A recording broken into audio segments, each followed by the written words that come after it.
नमस्ते। आइए आज की क्लास में बैंड थ्योरी टॉपिक के बारे में डिस्कस करते हैं और इस थ्योरी के बेसिस पे कोई सॉलिड कंडक्टर, इंसुलेटर और सेमीकंडक्टर कब होगा। सिंपल लैंग्वेज में कहा जाए तो कोई सॉलिड है जिससे होकर करंट पास होता है उसको हम कंडक्टर बोलते हैं। आखिर उसमें क्या चीज़ पाया जाता है, किस वजह से उससे करंट होकर पास होता है। कोई सॉलिड है जिससे होकर करंट पास नहीं होता जिसको हम इंसुलेटर बोलते हैं। आखिर उसमें क्या चीज़ का कमी होता है कि जिससे करंट पास नहीं होता है। और कुछ ऐसा सॉलिड है जो कुछ कंडीशन में करंट को अपने से होकर पास होने देता है। आखिर वो सॉलिड ऐसा बिहेव क्यों करता है, इसके बारे में डिटेल से पढ़ेंगे। देखिए, इससे पहले वाले लेक्चर में हम बता दिए थे कंडक्टर, इंसुलेटर और सेमीकंडक्टर क्या होता है। वहां पर सबसे पहले हम एक पॉइंट हम बताया था कि आखिर कौन ऐसा फैक्टर है जिसके वजह से करंट कंडक्ट होता है, जिसके वजह से करंट पास होता है। फ्री इलेक्ट्रॉन्स और फ्री आयंस के वजह से ही करंट कंडक्ट होता है। एग्जाम्पल में अगर बोले कि ये सॉलिड है, इसके पास अगर फ्री इलेक्ट्रॉन या फ्री अगर आयंस है तो इससे करंट पास होगा। आप अगर यहाँ पर अगर करंट इसको दीजिएगा तो यहाँ पर करंट पास होगा, और इसके पास फ्री इलेक्ट्रॉन या फ्री आयंस नहीं है तो इससे करंट पास नहीं होगा। इलेक्ट्रॉन क्या होता है तो हम बोले कि जैसे आप अपने सोना बाबू से अगर हाय हेलो कर रहे हैं, गुड मॉर्निंग भेज रहे हैं दिल वाला सिंबल के साथ, पीछे से पिताजी देख लिए, बोलता है कि चल बुआ आज के बाद अगर देख ले बुआ तो बोटी बोटी काट दो, छोटा छोटा टुकड़ा में काट दो। तो उसी प्रकार कोई भी सॉलिड है उसको छोटा छोटा टुकड़ा में करते जाओ करते जाओ करते जाओ करते जाओ। सबसे छोटा टुकड़ा आएगा उसको हम बोलते हैं एटम। फिर उसके बाद बोला गया कि नहीं, एटम से भी छोटा छोटा पार्टिकल्स होता है, इलेक्ट्रॉन होता है, प्रोटॉन होता है और न्यूट्रॉन होता है। और एटम के न्यूक्लियस में प्रोटॉन और न्यूट्रॉन न्यूक्लियस में रहता है और इलेक्ट्रॉन उसके चारों ओर मूव करते रहता है। वही इलेक्ट्रॉन इलेक्ट्रिसिटी को कंडक्ट करवाता है। इसको हम समझते हैं कि एग्जांपल से हम सोडियम एलिमेंट के एटम को कंसीडर करते हैं। सोडियम है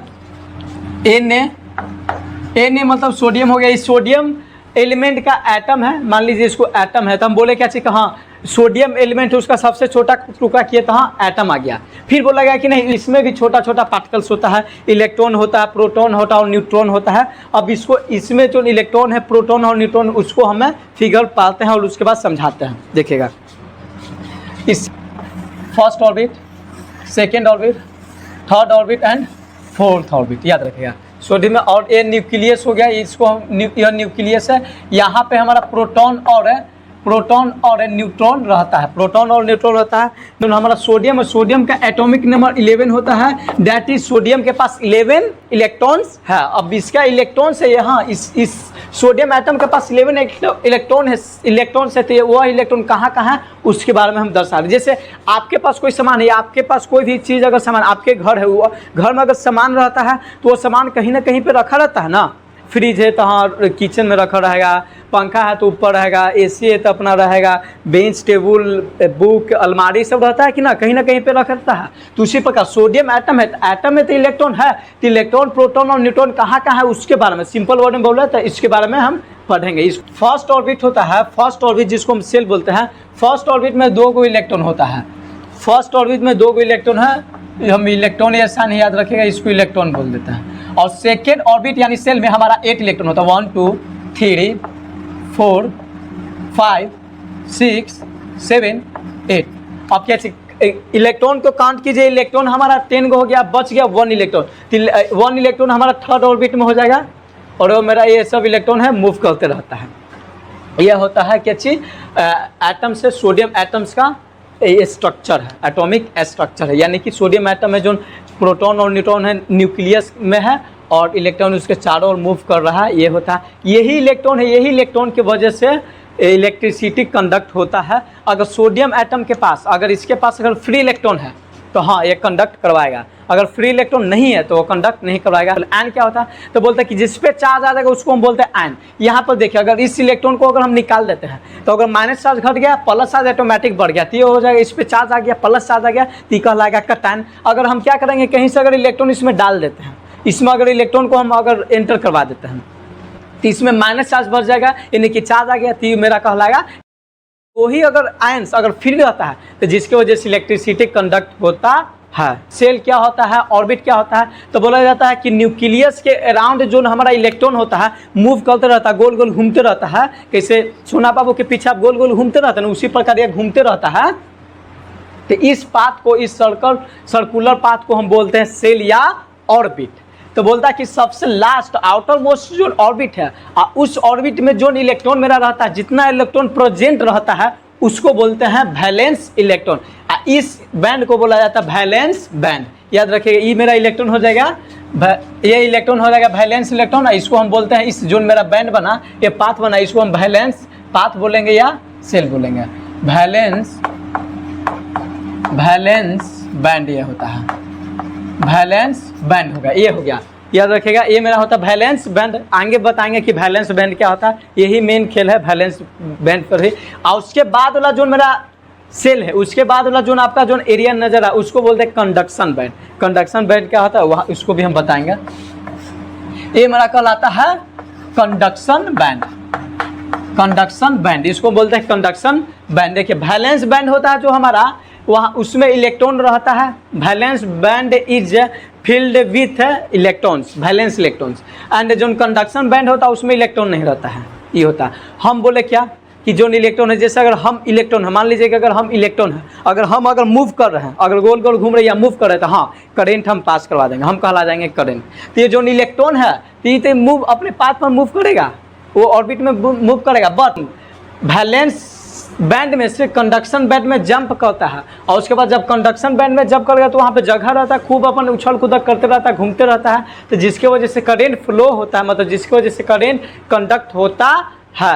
अब हम समझते हैं कि बैंड थ्योरी क्या है। यहाँ तक तो समझ गए कि हाँ इलेक्ट्रॉन्स अगर वैलेंस बैंड में से अगर कंडक्शन बैंड में अगर जाएगा तो हाँ करंट पास होगा। अब बैंड थ्योरी क्या बोलता है, तो बैंड थ्योरी बोलता है कि कोई भी मेटल का एटॉमिक ऑर्बिटल है, जब अगर कंबाइन करता है तो दो बैंड बनाता है। जब अगर आपस में कंबाइन करता है तो बैंड बनाता है। अभी तो सोडियम मेटल नहीं है तो ये तो खुद एक एटम ना है, पर अगर सोडियम एलिमेंट में करोड़ों अरबों एटम्स होगा सोडियम का, तो आपस में क्लोज होगा, कंबाइंड रहता है। तो सोडियम एटम्स का अगर ऑर्बिटल से आपस में अगर कंबाइंड होता है तो बैंड बनाता है। याद रखिएगा, ये होता है बैंड बना। जैसे अगर इसको फिगर से समझते हैं, जिससे सोडियम को हो गया, अगर हम सोडियम का कहते हैं कंसीडर, ये ने हम कंसीडर किया 1 2 और 3, यहाँ पर भी हम कंसीडर करते हैं Na 1 2 और 3, हाँ दो एटम्स है। तब जब अगर लास्ट वाला इलेक्ट्रॉन्स का क्या होगा, शेयर होगा, शेयर करके आपस में क्या होगा, बॉन्ड बनाएगा। जब ये शेयर होगा आपस में बॉन्ड बन जाएगा तो इस प्रकार ऐसे हो जाएगा, देखिएगा ऐसे बन जाएगा।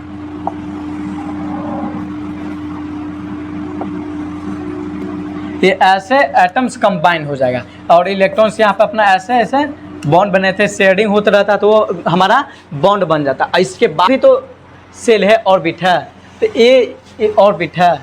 पर याद रखिएगा यहाँ पे जो ये सब इसमें इलेक्ट्रॉन है, इसमें 1 2 3 4 5 6 7 8 1 2 3 4 5 6 7 8। याद रखिएगा इसमें इलेक्ट्रॉन है, यहाँ पर भी इलेक्ट्रॉन है। याद रखिएगा एरिया कहलाता है, इसको हम बोलते हैं वैलेंस बैंड। देखिए इस क्योंकि यहाँ पर इलेक्ट्रॉन, इस सब में इलेक्ट्रॉन है, ये मेरा कहलाता है वैलेंस बैंड। याद रखिएगा वैलेंस बैंड। और उसके बाद में देखिए, उसके बाद वाला जो सेल है, उसके बाद वाला जो ऑर्बिट, उसमें कोई किसी प्रकार का इलेक्ट्रॉन्स नहीं, वो खाली है, तो वो मेरा कहलाता है कंडक्शन बैंड। बैंड थ्योरी यही बोलता है कि जब अगर कोई भी मेटल्स का एटॉमिक ऑर्बिटल्स है जब कंबाइंड होता है तो आपस में काफ़ी क्लोज हो जाता है और क्लोज होकर बैंड बनाता है। दो प्रकार का बैंड बनाता है, मोस्टली वैलेंस बैंड बनाता है, और उसके बाद वाला जो एरिया रहता है जहाँ पे इलेक्ट्रॉन नहीं रहता है मेरा कहलाता है कंडक्शन बैंड। जब अगर सोडियम एटम्स अगर आपस में कंबाइंड हो गया तो यहाँ पर तो इलेक्ट्रॉन्स है, और यही अगर इलेक्ट्रॉन्स अगर इसमें अगर जंप कर जाता है तो जब हाँ करंट के फ्लो कराने लगता है। यहाँ तक समझ में आ गया। अब इसको हम ऊपर वाला को रफ कर देते हैं और आगे समझाते हैं क्या है बैंड थ्योरी क्या है। तो बोलता है according to this theory the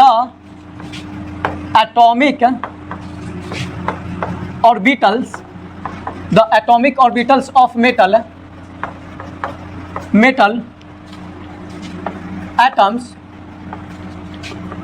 combine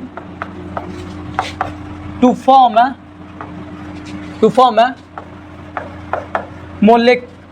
molecular molecular orbital और मोलिक्यूलर ऑर्बिटल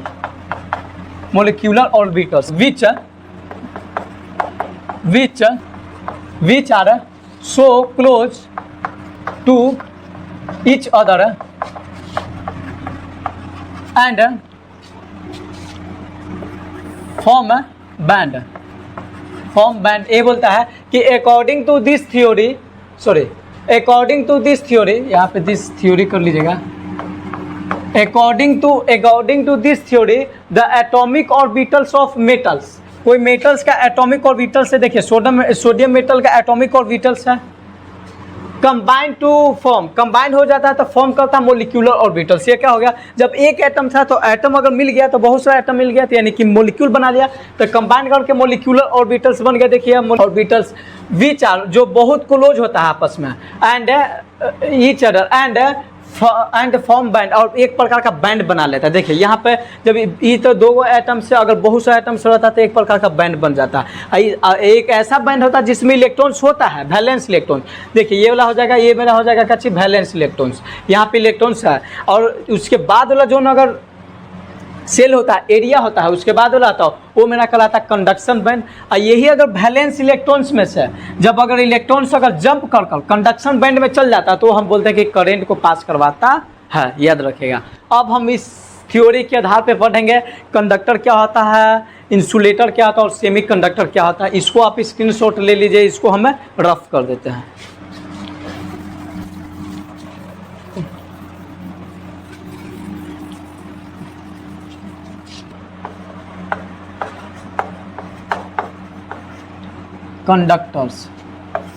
कंडक्टर्स के बारे में हम पढ़ेंगे कि आखिर कोई, हाँ ये तो हम पढ़ रहे हैं कि कोई सॉलिड है जिससे होकर करंट अगर पास हो जाता है उसको हम बोलते हैं कंडक्टर। आखिर क्यों होता है उससे सॉलिड, हाँ अगर बोल देंगे जैसे अगर कोई ये सॉलिड है इससे अगर करंट पास होगा तो ठीक है, हम पास होगा तो हम बोल देंगे कि हाँ कंडक्टर कहलाता है, ठीक है।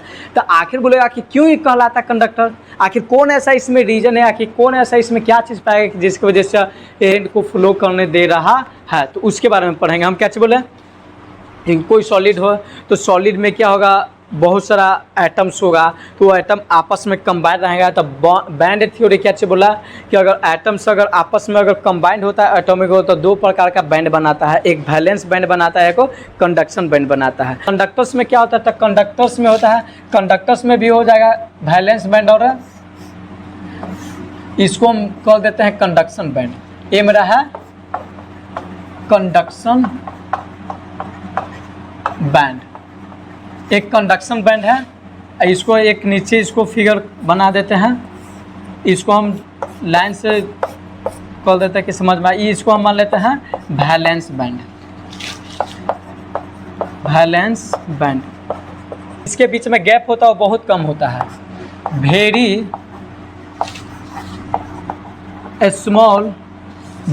Small energy gap, energy gap हमें फॉरबिडन जोन भी बोलते हैं, फॉरबिडन जोन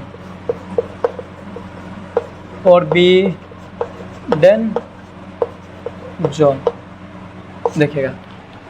बोलता है कि वैलेंस बैंड और कंडक्शन बैंड के बीच में अगर बहुत कम स्मॉल एनर्जी गैप होगा, एनर्जी गैप और फॉरबिडन गैप क्या होता है, तो बोलता है कि द स्पेस या gap between conduction band and valence band is called energy gap या फॉरबिडन जोन। तो बोलता है कि कंडक्टर में कि अगर वैलेंस बैंड और कंडक्शन बैंड के बीच में जो एनर्जी गैप होगा वो बहुत कम रहेगा, बहुत से बहुत कम अगर रहेगा तो वो मेरा कहलाएगा कंडक्टर। क्यों, क्योंकि वैलेंस बैंड में जो ना मेरा इलेक्ट्रॉन्स है वो बहुत डिस्टेंस कम है तो आराम से इजीली फ्लो हो सकता है, तो बहुत ज़्यादा फ्लो करवाएगा तो वो कहलाएगा कंडक्टर। ये हो गया ऐसा फिगर, या तो ऐसा होता है कंडक्टर में या तो ऐसा होता है कि कंडक्शन बैंड है, ये हम कंडक्शन बैंड है, सी बी कंडक्शन बैंड है, या क्या इसको हम कर लेते हैं वैलेंस बैंड है, या ओवरलैप कर जाएगा, ओवरलैप हो जाएगा या वेरी स्मॉल गैप रहेगा। ओवरलैप रहेगा तो इससे भी इलेक्ट्रॉन्स इसमें बहुत आसानी से इजीली फ्लो करेगा, तो ये मेरा होता है कंडक्टर। यानी कि वैसा सॉलिड जिसमें वैलेंस बैंड और कंडक्शन बैंड के बीच में जो एनर्जी गैप होता है वो बहुत कम रहता है या ओवरलैप कर लेता है, जिसके वजह से इलेक्ट्रॉन्स काफ़ी इजीली फ्लो करता है, तो वो मेरा कहलाता है कंडक्टर। अब हम समझते हैं कि इंसुलेटर क्या है, या कोई भी सॉलिड को इंसुलेटर हमें कब कहेंगे।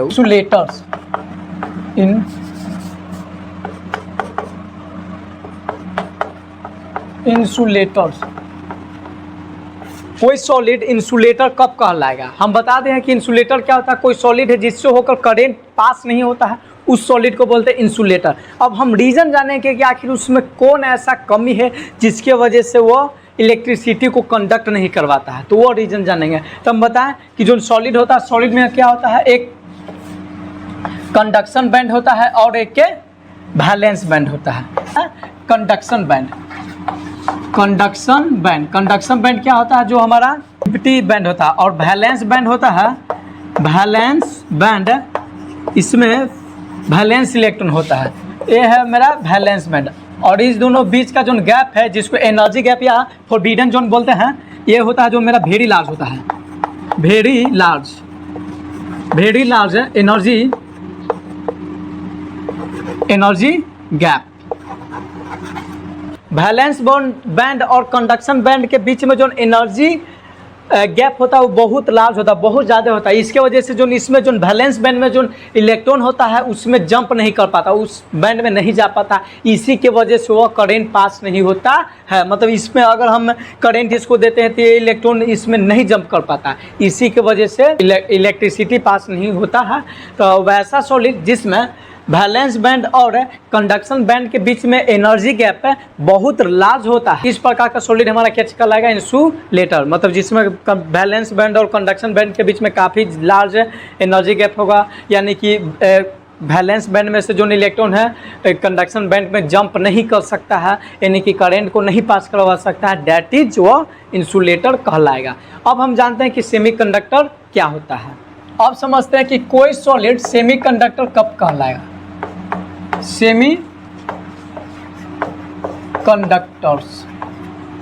सेमीकंडक्टर्स के बारे में हम पढ़ लिए हैं कि वैसा सॉलिड जिसका कंडक्टिविटी कंडक्टर एंड इंसुलेटर के बीच में होता है, वो मेरा कहलाता है सेमीकंडक्टर। मतलब हम इसको बोल सकते हैं ना यह पूरी तरह से कंडक्टर है और ना यह पूरी तरह से इंसुलेटर है, बीच बीच में है, मतलब इस थोड़ा लाइन पास करवाता है। इसमें जो है हमारा conduction band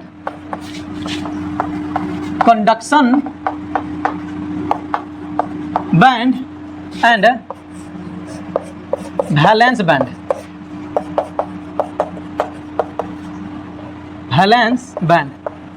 conduction band and valence band के बीच में जो एनर्जी गैप होता है स्मॉल होता है, स्मॉल एनर्जी गैप। इसमें क्या होता है, वैलेंस बैंड और कंडक्शन बैंड के बीच में जो गैप है, यानी जिसको हम एनर्जी गैप बोलते हैं, वो स्मॉल होता है, कम होता है, यानी कि वो थोड़ा सा होता है। तो कब क्या होता है, जब ये जिसके वजह से कुछ इलेक्ट्रॉन इसमें जंप कर जाता है और यह कंडक्ट करवाता है। अब क्या होता है, जब इसमें अगर और इसका कंडक्टिविटी कब बढ़ता है, जब इसको हम टेम्परेचर देते हैं, टेम्परेचर अगर बढ़ाते हैं तो इसका इलेक्ट्रॉन क्या होता है, उसका काइनेटिक एनर्जी बढ़ जाता है और जिसके वजह से वो जंप कर जाता है कंडक्शन बैंड में और यह कंडक्ट करवाने लगता है। तो ये मेरा कहलाता है सेमी कंडक्टर। वैसा सॉलिड जिसमें valence band and conduction band के बीच में जो एनर्जी गैप होता है स्मॉल होता है, यानी कि कुछ इलेक्ट्रॉन्स वैलेंस बैंड का कंडक्शन बैंड में चल जाता है। हम बोले थे कुछ कंडीशन क्या होता है, जब इसको हम हीट करते हैं तो काइनेटिक एनर्जी बढ़ जाता है और जिसकी वजह से वो जंप कर जाता है और कुछ करंट पास होने देता है अपने से होकर, इसलिए मेरा कहलाता है सेमी कंडक्टर। यानी कि अब हम बता देंगे कि कोई सॉलिड है, अगर कोई सॉलिड आपसे अगर पूछेगा कि वो सॉलिड कंडक्टर है तो बोलेगा कंडक्टर है, हम ये जानते हैं कंडक्टर यानी वो लाइन अपने से होकर पास होने देगा। आखिर क्यों लाइन अपने से होकर पास होने देगा, तो हम बोलेंगे कि वैलेंस बैंड और कंडक्शन बैंड के बीच में जो एनर्जी गैप होता है वो बहुत कम होता है या ओवरलैप किया जाता है, जिसकी वजह से जो इलेक्ट्रॉन होता है काफ़ी ईजिली फ्लो करता है।